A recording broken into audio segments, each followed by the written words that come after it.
मंडळी, तुम्हाला ठाऊक आहे का, पंढरपूरच्या विठोबाच्या कपाळावर भक्तांच्या पायाची माती का लावली जाते? पहिल्यांदा ऐकलं तर हे थोडं विचित्र वाटतं, पण यामागचं कारण खूप भावनिक आणि भक्तिभावाने ओतप्रोत आहे. पंढरपूरचा विठोबा म्हणजे वारकऱ्यांचा जीव की प्राण. दरवर्षी लाखो वारकरी आळंदीपासून, देहूपासून, नाशिक, पुणे, नागपूर अशा विविध ठिकाणांहून पायी चालत, अभंग गात, ढोल ताशांच्या गजरात पंढरपूरला पोहोचतात.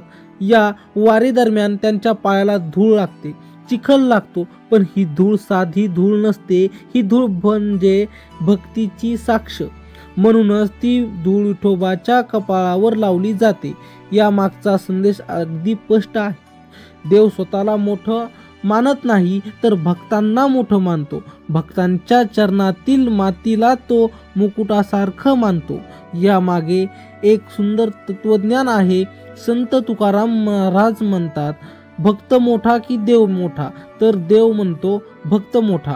म्हणूनच पंढरपूरच्या विठ्ठलाच्या मूर्तीवर दररोज भक्तांच्या पायाची माती लावण्याची परंपरा आजही जिवंत आहे. ही परंपरा आपल्याला शिकवते की देव भक्तीशिवाय अपूर्ण आहे. देव म्हणजे अहंकार नाही, तर नम्रता आहे.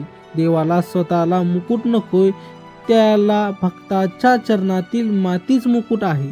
मंडळी, ही परंपरा फक्त एक धार्मिक कृती नाही, तर प्रेम, भक्ती आणि नम्रतेचा अद्वितीय संदेश आहे.